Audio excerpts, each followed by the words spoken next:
Hello friends, welcome back to colour of threads. आज की इस वीडियो में आप पाकिस्तानी स्ट्रेट सलवार की कटिंग और स्टिचिंग सीखेंगे। और ये सलवार बहुत ही ज़्यादा ट्रेंड में है और इस सलवार को हम दो तरह से रेडी कर सकते हैं, एक बेल्ट के साथ और एक विदाउट बेल्ट के साथ। विदाउट बेल्ट सलवार मैं आपके साथ पहले ही शेयर कर चुकी हूँ, लिंक आपको डिस्क्रिप्शन में मिल जाएगा। तो आपका ज़्यादा टाइम ना लेते हुए वीडियो शुरू करते हैं। तो सलवार बनाने के लिए हमें ज़रूरत होगी 2 मीटर फैब्रिक की, जिसका अर्ज है 42 इंच का।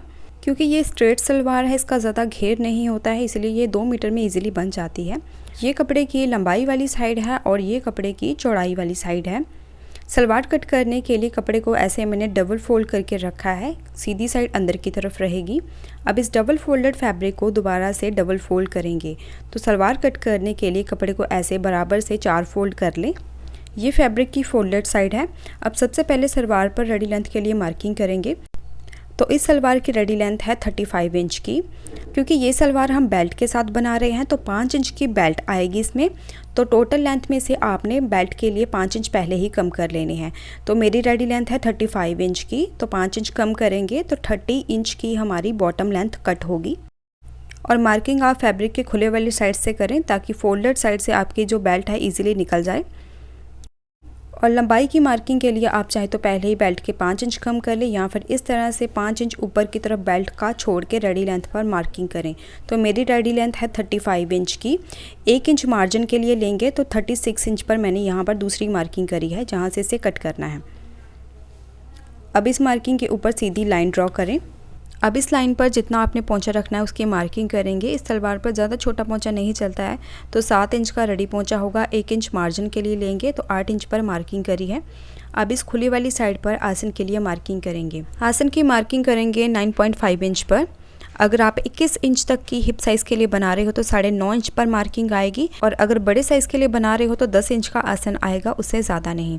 अब यहाँ पर 2 इंच अंदर की तरफ मार्किंग करेंगे इस तरह से और यहाँ पर एक सीधी लाइन ड्रॉ करें और इस कॉर्नर पर आसन की इस तरह से गोलाई देंगे। अब इस वाली मार्किंग को आसन वाली मार्किंग के साथ जोड़ेंगे। तो इसके लिए मैंने कर्व स्केल का यूज़ किया है। अगर आपके पास ये स्केल नहीं है तो आप मेजरमेंट टेप के साथ भी मार्किंग कर सकते हैं। और अगर आप टेप के साथ मार्किंग कर रहे हो तो दोनों मार्किंग को टेप के साथ इस तरह से जोड़ें और बीच में इस तरह से हल्का सा कर्व देते हुए फिर आप मार्किंग करेंगे। अब यहाँ से वीडियो को थोड़ा ध्यान से देखें। तो इस कपड़े की विड्थ थी 42 इंच की, जो कि नॉर्मल विड्थ है। ज़्यादातर कपड़े इसी साइज़ में आते हैं, जिसे मैंने 4 फोल्ड करके उसमें से घेर निकाला है। तो इतने अर्ज में आपकी एक्सेल साइज़ तक की सलवार कंफर्टेबल बनेगी। और अगर कपड़े का अर्ज कम है, जैसे कपड़े की विड्थ आ रही है 35 to 36, तो यहाँ से तो आपकी बेल्ट आ जाएगी और बीच में से यहाँ से जो कपड़ा निकलेगा इसे कट करके आप यहाँ आसन वाली साइड पर पैनल की तरह यूज़ करेंगे। तो पहले एक्स्ट्रा कपड़े को यहाँ पर रख लेंगे, उसके ऊपर फिर आप आसन की मार्किंग करेंगे। तो ये हमारी सलवार की मार्किंग बिल्कुल कंप्लीट हो चुकी है। अब इसे हम कट कर लेंगे। तो सलवार की कटिंग हमने कर दी है। कटिंग होने के बाद फोल्डेड साइड पर सेंटर मार्किंग करेंगे इस तरह से। तो सेंटर में मैंने चौक के साथ भी मार्किंग कर दी है, क्योंकि स्मॉल कट आपको कैमरे पर दिखेगा नहीं। तो ये हमारी सलवार की कटिंग कंप्लीट हो चुकी है। अब हम एक्स्ट्रा फैब्रिक में से बेल्ट की कटिंग करेंगे और जैसे नॉर्मल सलवार के ऊपर बेल्ट की कटिंग करते हैं बिल्कुल वैसे ही बेल्ट की कटिंग करेंगे।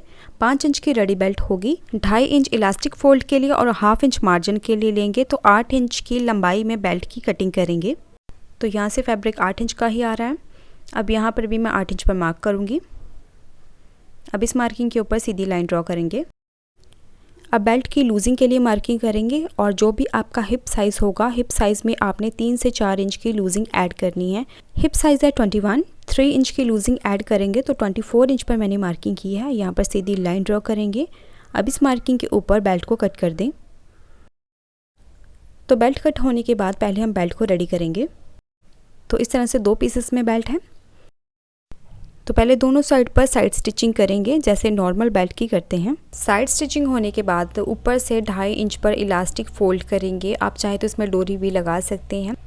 और फोल्डिंग पर थोड़ी सी स्टिच को ओपन छोड़ेंगे इलास्टिक फिल करने के लिए। बेल्ट रेडी होने के बाद दोनों सेंटर स्टिच को इस तरह से मैच करके रखेंगे। अब इस पर हम प्लेट्स के लिए मार्किंग करेंगे। इसके लिए सेंटर स्टिच से हाफ बेल्ट को मेजर करें। तो जितनी भी आपकी हाफ बेल्ट होगी उसकी सेंटर मार्किंग करनी है। तो मेरी हाफ बेल्ट आ रही है 11.5 इंच की। 11.5 का हाफ होगा 6.25 इंच। तो 6.25 इंच पर मार्किंग कर लेंगे। अब यही मार्किंग सेंटर स्टिच के दूसरी तरफ भी करें। तो इस तरफ भी मैंने 1.25 इंच पर मार्किंग कर ली है। और जितना भी आपकी हाफ बेल्ट का सेंटर आएगा वो आप इस तरह से मार्क करेंगे। अब इन दोनों मार्किंग के बीच में ही हम प्लेट्स को रेडी करेंगे। तो बेल्ट बिल्कुल रेडी है, अब हम सलवार रेडी करेंगे। तो जैसे हमने सलवार को कट किया था बिल्कुल वैसे ही सलवार के ऊपर के 2 पल्लों को उठाएं और यहाँ पर आसन की स्टिचिंग कर दें इस तरह से। अब दूसरी साइड के भी दोनों पल्लों पर इसी तरह से आसन की स्टिचिंग करेंगे। आसन स्टिच होने के बाद अब हम इस पर पोंचे रेडी करेंगे। और इस सलवार में आप बिना बुकरम के सिंपल फोल्ड करके भी इसके पोंचे रेडी कर सकते हैं, पर मैं यहाँ पर बुकरम वाले पोंचे ही रेडी करूँगी।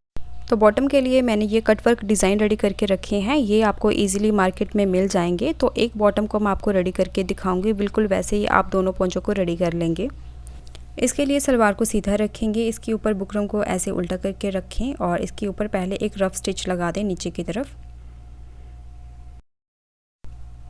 सिंपल स्टिच होने के बाद अब कटवर्क के साथ साथ हमें स्टिच करना है। और स्टिच लगाते हुए ध्यान रखें कि सिलाई आपने बिल्कुल बुकरम के साथ साथ ही करनी है।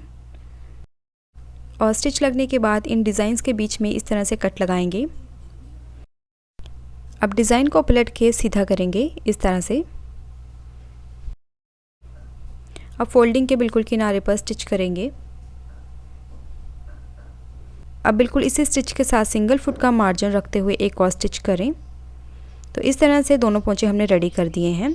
अब इसके ऊपर हम जॉइंट लेस लगाएंगे, तो इसके लिए 4 इंच पर इस तरह से मार्किंग कर लेनी है। अब इस मार्किंग पर सीधी लाइन ड्रॉ करके इसे कट कर दें इस तरह से। अब यहाँ पर मैं जॉइंट लेस अटैच करूँगी। तो मैं आपको एक साइड पर लेस अटैच करना दिखा रही हूँ, बिल्कुल वैसे ही आप दूसरी साइड पर भी लेस को अटैच कर लेंगे। लेस अटैच करने के लिए सलवार को सीधा रखेंगे और लेस की सीधी वाली साइड नीचे की तरफ रहेगी। लेस को ऐसे किनारे पर रखेंगे और 1/2 इंच का मार्जिन लेते हुए स्टिच करेंगे। अब लेस को सीधी वाली साइड पर टर्न करें और इसके ऊपर टॉप स्टिच लगा दें।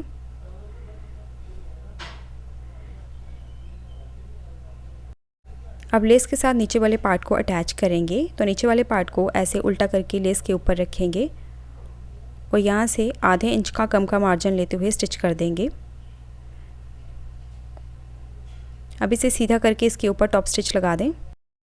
तो इसी तरह से दोनों पोंचों के ऊपर आपने लेस अटैच करके इसे रेडी कर लेना है। दोनों पोंचे रेडी होने के बाद अब इसके ऊपर पोंचे की फिटिंग की सिलाई करेंगे। तो पोंचे की लूजिंग मुझे चाहिए 7 इंच की, तो 7 इंच पर मैंने मार्किंग करी है। अब यहाँ से स्टिच करना शुरू करेंगे। जैसे हम नॉर्मल सलवार के ऊपर स्टिच करते हैं बिल्कुल वैसे ही स्टिच करेंगे। और अगर आप यहाँ तक वीडियो देख रहे हो और वीडियो आपको पसंद आई है तो वीडियो को लाइक और शेयर करना ना भूलें। और अगर आपको वीडियो में कोई भी चीज़ समझ में नहीं आती है तो उसके बारे में आप कमेंट करके पूछ सकते हैं। तो दोनों पोंचे रेडी होने के बाद अब इसके ऊपर हम प्लेट्स रेडी करेंगे। तो यहाँ से थोड़ा ध्यान से देखें और समझें।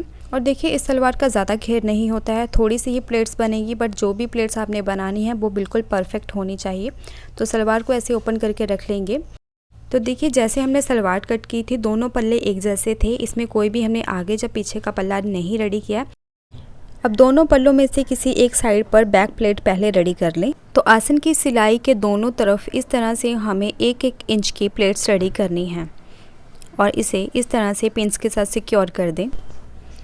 तो बैक साइड पर हमने ये बॉक्स प्लेट रेडी कर दी है। बैक प्लेट के बाद जो बॉटम के ऊपर हमने सेंटर मार्किंग की थी यहाँ पर एक बड़ी प्लेट रेडी करेंगे। ये प्लेट जैसे हम नॉर्मल सलवार के ऊपर प्लेट्स बनाते हैं वैसे ही बनेगी, पर इसका साइज़ हमें 2 से 2.5 इंच चौड़ा रखना है। तो यहाँ पर मैंने 2 इंच चौड़ी इसकी फोल्डिंग की है इस तरह से। और इस प्लेट की फोल्डिंग आपने बैक प्लेट से ऑपोजिट साइड पर करनी है। इस तरह से मैंने इसे अंदर की तरफ फोल्ड किया है और यहाँ पर इसे पिन के साथ सिक्योर कर देंगे। बिल्कुल इसी तरह से दूसरी साइड पर भी जो हमने सेंटर मार्किंग की थी इस साइड पर भी 2 इंच चौड़ी एक प्लेट्स बना लेंगे। इसे भी इसी तरह से अंदर वाली साइड पर फोल्ड करके इसे पिन के साथ सिक्योर कर दें। तो दोनों साइड पर सेंटर प्लेट्स रेडी करने के बाद अब इस पर बाकी की आगे की प्लेट्स रेडी करेंगे। तो उसके लिए हमें मार्किंग करनी पड़ेगी। तो मार्किंग के लिए हमें बेल्ट की ज़रूरत पड़ेगी। अब बेल्ट के ऊपर जो हमने ये साइड पर मार्किंग की थी यहाँ से लेके सेंटर स्टिच तक मेजर करेंगे कितने इंच पर ये हमारी सेंटर स्टिचिंग आ रही है।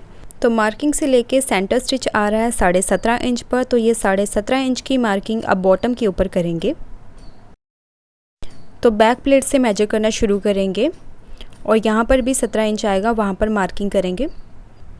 तो जो हमने सेंटर मार्किंग की थी उसके बिल्कुल सामने 17.5 इंच की मार्किंग आई है।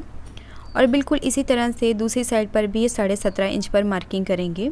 तो बैक प्लेट से शुरू करते हुए यहाँ पर 17.5 इंच आए वहाँ पर मार्किंग कर लें।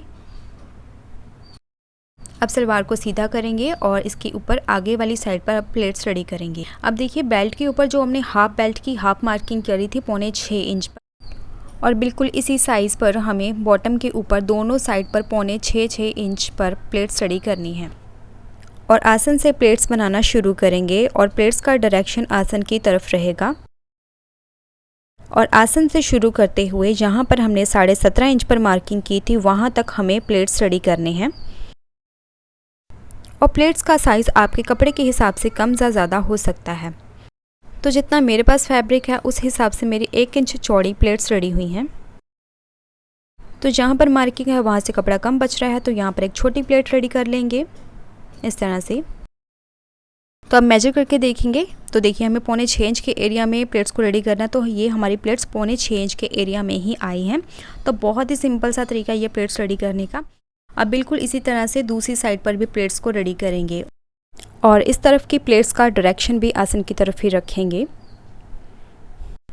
तो सभी प्लेट्स को ऐसे ही फोल्ड करते हुए पिन्स के साथ सिक्योर कर देंगे। तो प्लेट्स बनने के बाद प्लेट्स के ऊपर स्टिच लगा के इसे रेडी कर दें। अब बेल्ट को बॉटम के साथ अटैच करेंगे। इसके लिए आसन और बेल्ट की स्टिच को इस तरह से बराबर करते हुए यहाँ से सिलाई को शुरू करेंगे और इस तरह से राउंड में स्टिच करते हुए बेल्ट को बॉटम के साथ अटैच करेंगे। तो इस तरह से आसन और बेल्ट की स्टिचिंग को बिल्कुल बराबर करने के बाद यहाँ से सिलाई को शुरू करेंगे और यहाँ से 1/2 इंच का मार्जिन लेते हुए स्टिच करेंगे। और स्टिच लगने के बाद बेल्ट को सीधा करने के बाद इसके ऊपर एक टॉप स्टिच भी लगा दें इस तरह से। तो बेल्ट अटैच होने के बाद अब इसमें इलास्टिक फिल करेंगे। तो जो भी आपकी कमर का साइज़ है उसमें से 3 इंच इलास्टिक कम करने के बाद आप इलास्टिक की लेंथ लेंगे। अब इलास्टिक को पिन की हेल्प से फोल्डिंग में फिल करेंगे इस तरह से। इलास्टिक डालने के बाद इलास्टिक के दोनों किनारों को ऐसे ओवरलैप करके रखेंगे और यहाँ पर 3 से 4 बार स्टिच करके इसे लॉक कर दें। इसके बाद जो होल ओपन छोड़ा था उसमें इलास्टिक सेट करने के बाद होल को बंद कर देंगे। उसके बाद इलास्टिक के ऊपर टॉप स्टिच लगा के सलवार को रेडी कर दें। आज का ये वीडियो आपको कैसा लगा कमेंट और लाइक करके ज़रूर बताएं। सो आज के लिए फ्रेंड्स बस इतना ही। मिलते हैं नेक्स्ट वीडियो में किसी नए टॉपिक के साथ। तब तक के लिए बाय बाय।